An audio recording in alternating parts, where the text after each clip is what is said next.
नमस्कार, मैं ट्विंकल आप सभी के सामने एक बार फिर से उपस्थित हूँ नई नई खबरों के साथ न्यूज मोमेंट की तरफ से, और स्वागत करती हूँ आपका न्यूज मोमेंट हिंदी में।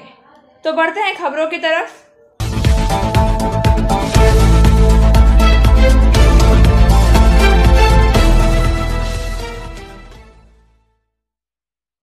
PHE के गंदे पानी में मरी पड़ी मिली एक गाय।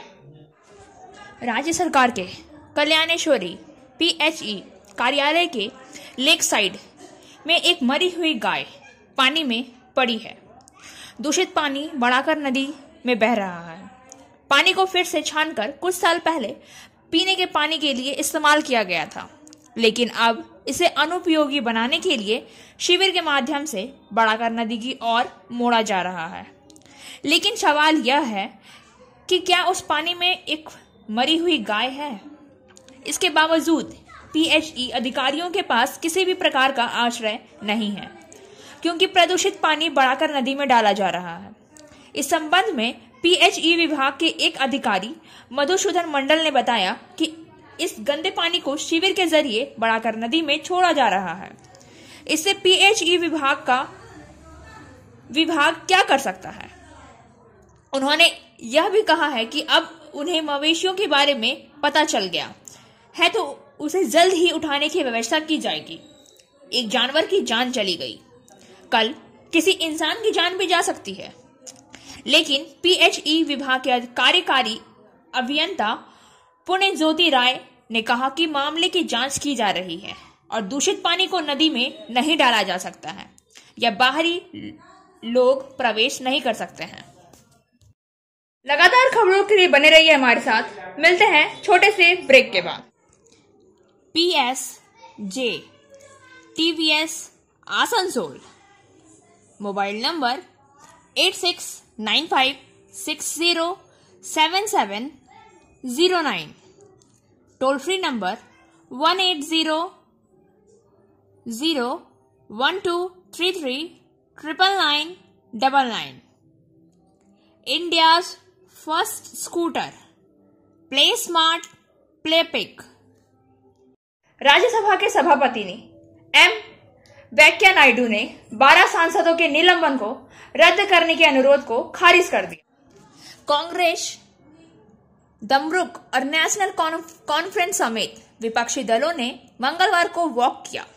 संसद के दोनों सदन से बाहर उच्च सदन में 12 विपक्षी सांसदों के निलंबन के विरोध में और सभापति द्वारा माफी मांगने के लिए कहने के बाद दिन की कार्यवाही का बहिष्कार किया गया। लोकसभा में विपक्ष ने किसानों के मुद्दों पर बहस पर जोर दिया। विपक्ष के विरोध में बीच दोनों सदनों की कार्यवाही दिन भर के लिए स्थगित कर दी गई। राज्यसभा में सभापति M वेंकैया नायडू ने मंगलवार को 12 सदनों के निलंबन को रद्द करने के अनुरोध को खारिज कर दिया है। उन्होंने कहा है कि वह विपक्ष के नेता मल्लिकार्जुन खड़गे की अपील पर विचार नहीं कर रहे हैं, क्योंकि निलंबित सदनों ने कोई पछतावा नहीं दिखाया, बल्कि इसके विपरीत अपने कृत्यों को सही ठहराया है। वॉकआउट के बाद विपक्षी सदनों ने संसद परिसर के अंदर महात्मा गांधी की प्रतिमा के सामने प्रदर्शन किया, सरकार और उसके तानाशाही रवैये के खिलाफ नारे लगाए। TMC ने ना तो लोकसभा में वॉकआउट किया और ना ही कोई विरोध प्रदर्शन किया। हालांकि राज्यसभा में पार्टी के सदस्य ने अन्य विपक्षी सांसदों के कुछ देर बाद वॉकआउट किया। उनके नेता डेरेक ओ ब्रायन ने कहा कि यह विपक्ष नहीं है, बल्कि ट्रेजरी बेंच के 80 सदनों को निलंबित किया जाना चाहिए, क्योंकि उन्होंने पिछले मानसून सत्र के दौरान कुछ चर्चा को अवरुद्ध कर दिया था। New guideline for Omicron. Corona virus के नए ओमिक्रॉन स्ट्रेन से उभरने से सरकार अंतर्राष्ट्रीय उड़ानों को फिर से शुरू करने को लेकर सतर्क हो गई है। इससे रविवार को नए दिशा निर्देश जारी किए गए हैं, जिसमें लगभग 1 दर्जन जोखिम में देशों को सूचीबद्ध किया गया और टीकाकरण वाले लोगों के लिए छूट को हटा दिया गया। नियम ओमिक्रॉन प्रकार के प्रसार को रोकने के लिए 20 महीने से अधिक कि लंबे अंतराल के बाद सरकार ने 26 नवंबर को 15 दिसंबर से निर्धारित अंतर्राष्ट्रीय वाणिज्यिक उड़ानों को फिर से शुरू करने की घोषणा की थी। उड़ानें वर्तमान में देशों के साथ द्विपक्षीय बल व्यवस्था के तहत जारी चल रही है। जोखिम देश क्या है? ये वे देश हैं जहां ओमिक्रॉन स्ट्रेन के मामले पाए गए हैं। वेरिएंट पहली बार दक्षिणी अफ्रीका में पाया गया था और तब से कई देशों में फैल गया। सरकार द्वारा जारी नए दिशा निर्देश के अनुसार यूके, पूरे यूरोप और 11 देशों जैसे दक्षिण अफ्रीका, ब्राजील, बांग्लादेश, बोत्सवाना, चीन, Mauritius, New Zealand, Zimbabwe, Singapore, Hong Kong और इजराइल जोखिम में है। सरकार ने रविवार को कहा कि अंतर्राष्ट्रीय यात्रियों को 14 दिन का यात्रा इतिहास जमा करना होगा और नकारात्मक कोविड परीक्षा परिणाम अपलोड करना होगा। केंद्रीय स्वास्थ्य मंत्रालय ने ओमिक्रॉन के मद्देनजर अंतर्राष्ट्रीय यात्रियों के लिए संशोधित यात्रा दिशा निर्देश में कहा, जोखिम में समझने जाने वाले देशों के यात्रियों को भी अनिवार्य रूप से 7 दिवसीय घरेलू संगरोध से गुजरना होगा। यदि वे वायरस के लिए नकारात्मक परीक्षण करते हैं तो कोविड, जिसे विश्व स्वास्थ्य संगठन द्वारा चिंता के एक प्रकार के रूप में वर्गीकृत किया गया, यात्रियों को ऑनलाइन एयर सुविधा पोर्टल पर एक स्व घोषणा फॉर्म जमा करना होगा और पिछले 2 हफ्ते के यात्रा इतिहास को शामिल करना होगा। यात्रियों को ऑनलाइन एयर पोर्टल पर एक स्व घोषणा फॉर्म जमा करना होगा जो पिछले 2 हफ्ते के यात्रा इतिहास को शामिल करना होगा। उन्हें एक नकारात्मक कोविड-19 RT-PCR परीक्षण रिपोर्ट भी अपलोड करना होगा जो यात्रा के 72 घंटे के भीतर आयोजित की जानी चाहिए थी। कोविड परीक्षण रिपोर्ट की प्रामाणिकता के संबंध में एक घोषणा की आवश्यकता होगी। हेरफेर की गई रिपोर्ट यात्री को आपराधिक मुकदमा चलाने के लिए उत्तरदायी बना देगी। नए दिशा निर्देश 1 दिसंबर 2021 से लागू होंगे। 12 जोखिम वाले देशों के यात्रियों को परीक्षण और अतिरिक्त निगरानी के अधीन किया जाएगा। उन्हें आगमन के बाद कोविड परीक्षा देना होगा और किसी भी कंटेनिंग फ्लाइट को छोड़ने या लेने से पहले हवाई अड्डे पर परिणामों की प्रतीक्षा करनी होगी। यदि परीक्षण नकारात्मक है तो 7 दिन के लिए होम क्वारंटाइन का पालन करें। 8वें दिन पुनः परीक्षण करें और यदि फिर से नकारात्मक है तो अगले 7 दिन के लिए स्वयं निगरानी करें। मोबाइल का खर्च अब बढ़ने वाला है। अब तक लोग आटा से परेशान थे, अब डाटा भी परेशान कर रही है। 1 दिसंबर के साथ अब लोगों के मोबाइल खर्च बढ़ने वाला है। अभी तक एयरटेल और वोडाफोन ने ही रेट में वृद्धि की थी, लेकिन अब जियो ने भी अपनी दरों में 20% की बढ़ोतरी की घोषणा कर दी है जो 1 दिसंबर से लागू होगा। जियो के सबसे पॉपुलर 555 के प्लान की कीमत 666 हो जाएगी। वहीं सालाना 2399 का प्लान अब 2879 रुपए का हो जाएगा। यानी कि अब तक डाटा की महंगाई से ही देश के लोग परेशान थे। अब तक तो आटा की महंगाई से ही देश के लोग परेशान थे और अब डाटा भी महंगा हो रहा है। जियो द्वारा जारी मीडिया रिलीज के अनुसार देखे नए ट्रैफिक। लगातार खबरों के लिए बने रहिए हमारे साथ। मिलते हैं छोटे से ब्रेक के बाद। फिजियोथेरेपी क्लिनिक पुरुषों एवं महिलाओं दोनों के लिए। यहाँ उपयोग किए जाने वाले मशीनों का नाम है UST, IFT, TENS, MS, short wave dip heat, wax bath, infrared lamp इत्यादि। Sripalli, GK Roy Sarani, Rupam building, Asansol, Upendranath high school के पास। अधिक जानकारी के लिए आप संपर्क कर सकते हैं महुआ 7047456855 पर। कार्यकर्ता और उनका परिवार। बाराबनी विधानसभा क्षेत्र के गोरांडी छठा डंगर क्षेत्र निवासी बापी प्रधान और भाजपा के युवा मोर्चा मंडल के अध्यक्ष और उनकी मां पर मंगलवार सुबह कुछ बदमाशों ने कथित तौर पर हमला कर दिया था। उनकी मां पर हमला किया गया था। जब कार्यकर्ता आए और उसे घसीटकर घर से बाहर निकाला और पीटा। जब वह अपनी मां को बचाने आई तो उसकी मां पर हमला किया गया। महीने में 5 दिन घर आने के बाद भी उसके परिवार पर हमला किया गया। उसे घर छोड़ नेपाल जाने के लिए कहा गया। नेता अरिजीत रॉय ने कहा कि बाराबंकी में भाजपा कार्यकर्ताओं पर हमला कोई नई घटना तो नहीं है। बावजूद इसके आज फिर तृणमूल कांग्रेस के 2 बदमाशों ने फिर युवा मोर्चा मंडल के अध्यक्ष के घर जाकर उनकी मां पर हमला बोल दिया। इस संबंध में पुलिस आयुक्त को सूचित कर दिया गया है। तृणमूल कांग्रेस के अध्यक्ष विधान उपाध्याय ने कहा कि आज क्या हुआ उनका राजनीति से कोई लेना देना नहीं था। यह उनकी अपनी व्यवसायिक समस्या थी और अब भाजपा एक राजनीतिक तस्वीर पेश कर रही है। तो ममता बनर्जी के निर्देश पर पूरे राज्य में लोक शांति में है।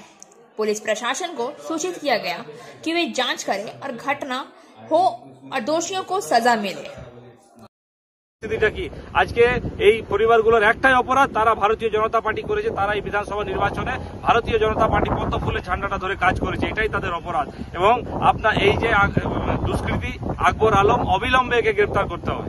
এই হলো এই চক্রের মূল কাণ্ডারি। একে না ব্যবস্থা নিলে এই ঘটনা আরো দিনকে দিন বাড়তে থাকবে। তাই আমি প্রশাসনকে আবার অনুরোধ করছি যে আজকে যে ঘটনা ঘটেছে আপনি এবং এখানকার কমিশনার সাহেব থেকে শুরু করে সবাইকে অনুরোধ করছি যে এর একটা বিহিত করুন এবং অবিলম্বে এই যে গুন্ডা এই যে দুষ্কৃতী একে গ্রেপ্তার করতে হবে।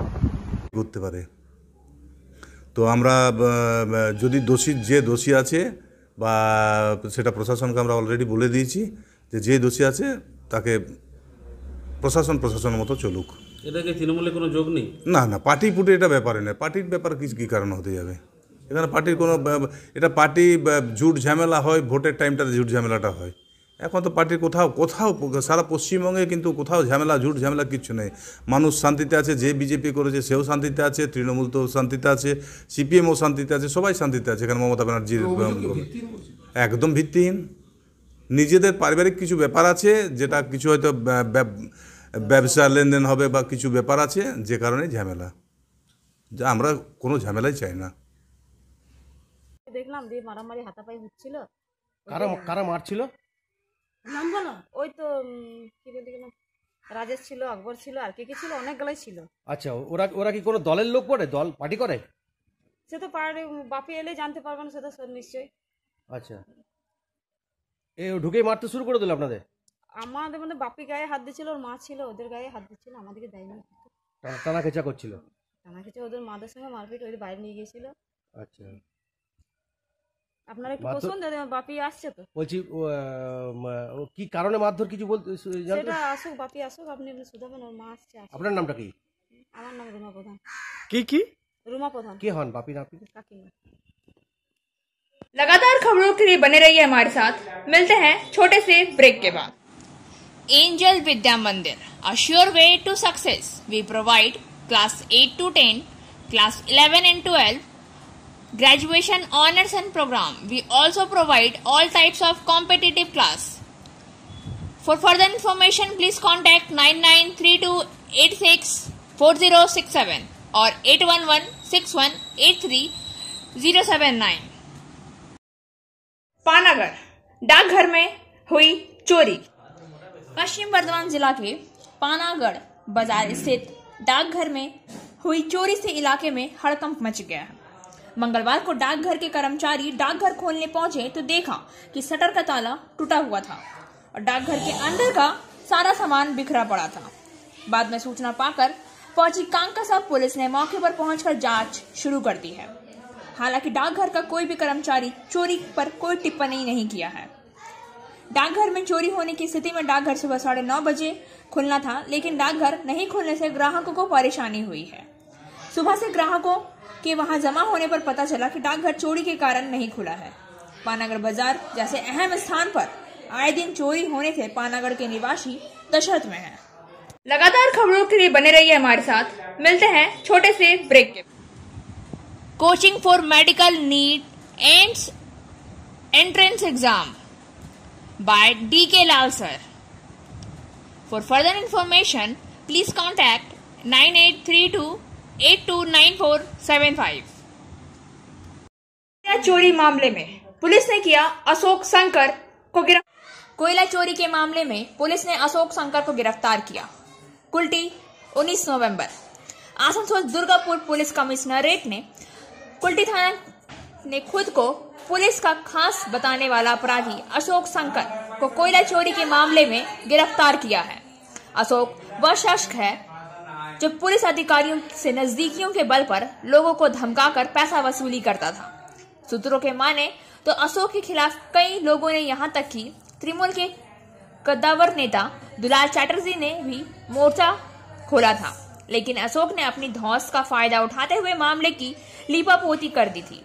कुल्टी विधानसभा इलाके में हो रही अपराध। रविवार जब पुलिस ने अशोक शंकर को अपने गिरफ्त में किया तो कुल्टी के वरिष्ठ नेताओं ने उसे छुड़ाने की कोई कसर नहीं छोड़ी, लेकिन उसे नहीं छोड़ा गया। आज वही शख्स पुलिस के गिरफ्त में है और कुल्टी पुलिस ने उसे आसनसोल अदालत में पेश करने की रिमांड की है।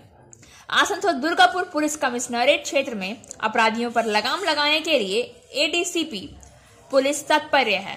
पुलिस कमिश्नरेट सुधीर कुमार नीलकांतम के आदेश पर रविवार को कुल्टी पुलिस ने कुल्टी एल सी मोड़ निवासी अशोक शंकर को गिरफ्तार करके कुल्टी थाना ले जाया गया और वहीं केस संख्या 641 धारा 2 379 411 413 414 और 120 बी आईपीसी और 30 सीएमएन एक्ट 41 एम एक्ट के तहत गिरफ्तार कर आसनसोल अदालत में पेश किया।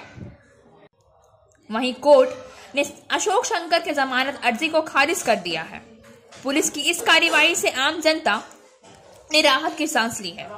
पुलिस के इस कार्य को आम नागरिक के द्वारा काफी सराहना किया जा रहा है। वहीं अशोक शंकर की गिरफ्तारी के बाद कोयला माफिया में हड़कंप मच गया हुआ है, वह सभी अंडरग्राउंड हो गए हैं। लगातार खबरों के लिए बने रहिए हमारे साथ। मिलते हैं छोटे से ब्रेक के बाद।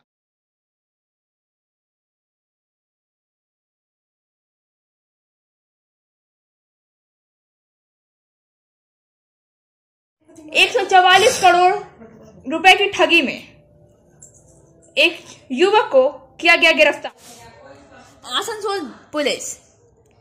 आसनसोल दुर्गापुर पुलिस के कांकसा थाना ने 1.44 करोड़ रुपए की ठगी के आरोप में जामुड़िया के एक युवक को गिरफ्तार किया। पुलिस के मुताबिक आरोपी का नाम अभिनव डुकानिया है। उसने एक कंपनी को लोहे सामग्री देने के नाम पर रुपए लिए, लेकिन रुपए लेकर वे लोह सामग्री की आपूर्ति नहीं की। उसे आज दुर्गापुर कोर्ट में पेश किया गया, जहां से 3 दिन की पुलिस रिमांड की मंजूरी मिली। बताया जाता है कि कोलकाता की कंपनी से सौदा हुआ था, जिसमें से 1.44 करोड़ रुपए का भुगतान हो चुका है। आरोपी के पिता शिल्पांचल के एक व्यवसायिक संगठन के बड़े पदाधिकारी हैं। इस घटना से शिल्पांचल में सनसनी फैली गई है। पुलिस आरोपी को रिमांड पर लेकर मामले की छानबीन कर रही है। इंडियन पोस्टल डिपार्टमेंट इस बार भारतीय डाक विभाग के एक विशेष लिफाफे पर बांकुड़ा के पारंपरिक टेराकोटा शिल्प और बालूचारी साड़ी ने जगह बना ली है। विशेष लिफाफे का अनावरण सोमवार को बांकुड़ा के एडवर्ड मेमोरियल हॉल में स्वतंत्रता की प्लैटिनम जयंती के अवसर पर वर्चुअल स्टैंप प्रदर्शनी के माध्यम से किया गया।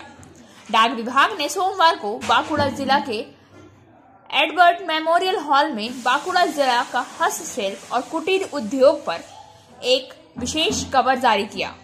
भारतीय डाक विभाग ने बांकुड़ा विष्णुपुर के बालूचारी साड़ी, टेराकोटा पट और चटाई उद्योग को विशेष कवर दिया है। डाक विभाग के अनुसार बांकुड़ा के 5 मुंडम वाला टेराकोटा के हाथियों, घोड़ा सहित अन्य वस्तुओं के साथ ही विष्णुपुर की बालूचूड़ी साड़ी की कदर पूरी दुनिया में होती है। साल के अलग अलग समय में टेराकोटा और शिल्प आर्ट देश विदेश के पर्यटकों के आकर्षक में है। इसलिए इस पहल को बांकुड़ा के प्रसिद्ध हस्तशिल्प को दुनिया भर में फैलाने के लिए यह कदम बताया जा रहा है।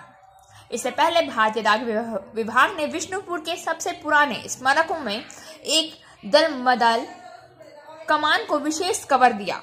बाद में विष्णुपुर शहर के मल राजाओं के मंदिर, शहर के टेराकोटा के 3 मंदिरों को भारतीय डाक विभाग के डाक टिकटों में शामिल किया गया। जिला में प्राचीन परंपरा के बाद इस बार भारतीय डाक विभाग ने जिला के 4 हस्तशिल्प और कुटीर उद्योग को विशेष आवरण की जगह दी है। डाक विभाग की इस पहल से जिला के हस्तशिल्प और कुटीर कलाकार खुश है। भारतीय डाक विभाग का दावा है कि जिला के हस्तशिल्प और कुटीर उद्योग को बढ़ावा मिलेगा और व्यावसायिक विकास होगा। वहीं पता चला है कि इस प्रदर्शनी का आयोजन अकेला राज्य के बांकुड़ा में ही किया गया है। हालांकि 2 दिवसीय प्रदर्शनी को देश की सीमाओं के से पूरी दुनिया में कहीं से भी ऑनलाइन देखा जा सकता है। इससे पहले विष्णुपुर में श्याम रॉय मंदिर के कार्यों और कलाकार जामिनी रॉय के कार्यों पर डाक टिकट जारी किए गए थे। बांकुड़ा के मुख्य डाकघर कोलकाता जीपीओ के अलावा यह विशेष कवर ऑनलाइन उद्धृत करके भी एकत्र किया जा सकता है। তো এই বিষ্ণুপুরের বালুচরীকে যেভাবে তুলে ধরা হচ্ছে, এর আগেও বিষ্ণুপুরের মন্দিরকে তুলে ধরা হয়েছে, বিষ্ণুপুরের হস্তশিল্প শিল্প কতটা গুরুত্ব পেল? বিষ্ণুপুরের মন্দিরগুলো যেমন তুলে ধরেছিল ডাক বিভাগ, তার ফলে বিদেশি পর্যটক বিষ্ণুপুরে আনাগোনা বেড়েছে, তাতে বিষ্ণুপুর তথা বাঁকুড়া জেলার হস্তশিল্পের বিক্রি বাটা বেড়েছে, মানুষ এর লাভের মুখ দেখতে পেরেছে। ঠিক সেই রকম এই সময়ে ভারতীয় ডাক বিভাগ বালুচরীকে তাদের ফোল্ডারে জায়গা দেওয়ার জন্য বালুচরী শিল্পটার পরিধি যেমন বাড়বে, এর প্রসার বাড়বে, সীমাবদ্ধতা বাড়বে, ভারতবর্ষের গণ্ডি ছাড়িয়ে বিদেশের গণ্ডিতে পা রাখবে, ইতিমধ্যেই রেখেছে তন্তুজের হাত ধরে। এছাড়াও এর যে সীমাবদ্ধ বাজার ছিল, সে বাজারের পরিধি বাড়ার সঙ্গে সঙ্গে এই ইন্ডাস্ট্রির চাহিদা বাড়বে, বিক্রি বাটা বাড়বে বলে আমি আশা রাখি। নমস্কার, অমিতাভ পাল। तक पहुंचेगी तो डेफिनेटली इसका मार्केट बढ़ेगा। ये 4 हैंडीक्राफ्ट्स आप कैसे सिलेक्ट किया? ये जिसको जीआई टैग मिला है और जो यहाँ के लोकल है, जो हैंडीक्राफ्ट है, उसको हमने सिलेक्ट किया। जैसे आप जानते हैं कि बालूचेड़ी भी बहुत ही पॉपुलर है, प्रसिद्ध है, उसी तरह टेराकोटा भी बहुत ही प्रसिद्ध है और उनको जीआई टैग भी मिला है। और हमारी डिपार्टमेंट का ये रही है खास बात कि हम लोग इसको बढ़ावा देना चाह रहे हैं जिस प्रोडक्ट को जीआई टैग मिला है।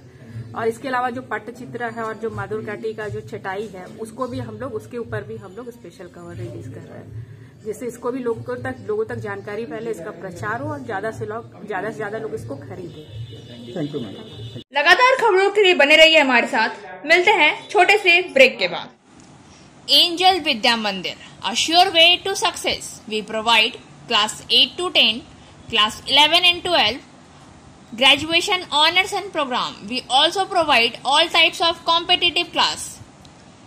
For further information, please contact 9932864067 or 8116183079. विवादों के कारण एक बार फिर से आसनसोल क्लब लिमिटेड का चुनाव स्थगित। विवादों के कारण एक बार फिर आसनसोल क्लब लिमिटेड का चुनाव स्थगित कर दिया गया। नेशनल कंपनी लॉ ट्रिब्यूनल ने आसनसोल क्लब में 30 नवंबर को होने वाले चुनाव पर रोक लगा दी। गौरतलब है कि पहले हुए विवाद के बाद नए सिरे से क्लब का चुनाव प्रक्रिया के बाद उम्मीदवारों की अंतिम सूची जारी हो गई थी। 30 नवंबर को संभावित चुनाव को लेकर सारी तैयारियां हो गई थी, लेकिन अंतिम समय में NCLT के चुनाव को स्थगित करने का निर्देश दिया गया। क्लब के अध्यक्ष एवं सचिव तथा कोषाध्यक्ष के एक पद पर और उपाध्यक्ष के 2 पद और 10 कार्यकारी सदस्यों का चुनाव होने हैं। पूर्व में हुए विवाद को लेकर केंद्र नए सिरे से NCLT और रजिस्टर ऑफ कंपनीज में शिकायत की गई थी। इसमें चुनाव कमेटी को भी लपेटा गया था। वहीं पूर्व में 3 में से 2 निर्देशकों ने शोकाज का जवाब भी नहीं दिया था। इन सब विवादों के कारण चुनाव प्रक्रिया को लेकर फिर से विवाद घर आने की आशंका जताई जा रही है। आखिरकार यह आशंका सच साबित हुई। क्लब अध्यक्ष सोमनाथ विस्वाल एवं सचिव शोभन नारायण बसु ने कहा कि NCLT के निर्देश के कारण फिलहाल 3 जनवरी तक चुनाव नहीं होंगे, लेकिन वह लोग NGM एवं नए सदस्य को सदस्यता दे सकते हैं। क्लब एवं सदस्यों के हित के लिए जो कार्य होगा वह लोग करेंगे। वयोवृद्ध पत्रकार विनोद दुआ की हालत बेहद नाजुक। अनुभवी पत्रकार की हालात। विनोद दुआ की बेटी अभिनेता कॉमिक मलिका दुआ ने मंगलवार को कहा, बेहद नाजुक और नाजुक बनी हुई है। दूरदर्शन और एनडीटीवी में हिंदी पत्रकारिता के प्रसार में अग्रणी 67 वर्षीय पत्रकार को कल रात डॉक्टर की सलाह पर अपोलो अस्पताल की गहन चिकित्सा इकाई में ले जाया गया। उन्हें कल रात अपोलो अस्पताल के आईसीयू में ले जाया गया, जहां उनकी बेहतर देखभाल की जा सकती है। वह बेहद नाजुक और नाजुक बना हुआ है। वह जीवन भर एक फाइटर रहे हैं, अडिग और अथक। विनोद दुआ, जिन्हें इस साल की शुरुआत में कोविड के साथ अस्पताल में भर्ती कराया गया था, जून में अपनी पत्नी रेडियोलॉजिस्ट पद्मावती चिन्हा दुआ को वायरस से खो दिया। मां ने उस पर हार नहीं मानी या उसे अपने आप को हारते हुए नहीं देखा होगा। वो हमें करने के लिए मार्गदर्शन करेगी जो उसके लिए सबसे अच्छा है। मैं और मेरी बहन ठीक है, हम सबसे मजबूत थे। मलिका दुआ ने अपनी पोस्ट से जोड़ा, यह कहते हुए कि वह सुबह से दौर के बाद डॉक्टरों से बात करने के बाद अपने पिता की स्थिति पर नवीनतम अपडेट साझा करेगी। मलिका दुआ ने सोमवार को कहा कि उसके पिता यहां शहर के एक अस्पताल में आईसीयू में हैं। उनकी हालत गंभीर से परे है। जैसे जैसे उसकी तबीयत खराब होने की खबर फैली है, वैसे वैसे फर्जी खबरें भी आई हैं। उनका निधन हो गया और कुछ लोगों ने शोक संदेश भी पोस्ट किया है, जिससे उनकी बेटी ने लोगों में से अफवाह न फैलाने का अनुरोध किया है। विनोद दुआ और उनकी पत्नी गुड़गांव के एक अस्पताल में थे जब दूसरी कोविड लहर अपने चरम पर थी। पत्रकार का स्वास्थ्य तब से खराब है और वह अस्पतालों के अंदर से बाहर है। Share and subscribe and forward YouTube channel News Moment. For more details and for advertisement, contact editor 956383. School खुलने के कुछ दिन बाद 2 शिक्षकों पर हमला किया गया। बाकी शिक्षकों को फिलहाल बुखार है। मंगलवार की सुबह स्कूल परिसर में सैनिटाइजेशन का काम चल रहा है। स्कूल आने वाले छात्रों से लेकर अभिभावक तक की चिंता स्कूल के एक नॉन टीचिंग स्टाफ ने बताया कि इस पूरे मामले की सूचना प्रखंड प्रशासन से लेकर विभिन्न स्तर पर बताई जा रही है। 2 दिन पहले स्कूल के एक नए शिक्षक ने स्कूल के व्हाट्सएप ग्रुप पर अपने कोरोना अटैक की सूचना दी थी। वहीं एक अन्य शिक्षक को बुखार था और जब उसे कोरोना टेस्ट किया तो सोमवार को उसकी रिपोर्ट पॉजिटिव आई। इसके अलावा स्कूल के कई शिक्षक भी बुखार से पीड़ित हैं। इस सभी का मंगलवार को कोरोना टेस्ट होगा। साथ ही उस शिक्षक के संपर्क में आए सभी छात्र भी आज कोरोना टेस्ट इस अस्पताल में होंगे। स्वाभाविक रूप से स्कूल आने वाले शिक्षक और छात्र में दशहत का माहौल था। और अब बारी आज के SMS ऑफ द मोमेंट की। Life is too short to spend it. Sit on the sideline, step up and do what make you happy. जीवन बहुत छोटा है खर्च करने के लिए। साइडलाइनों पर सेट करें, कदम उठाएं और जो आपको खुश करता है। खबरों का सिलसिला यहीं समाप्त होता है। वक्त हो गया है आपसे विदा लेने का, लेकिन उससे पहले हमारी वीडियो को लाइक करें, चैनल को सब्सक्राइब करें और आगे की अधिसूचना के लिए घंटी वाला आइकन को पुश करना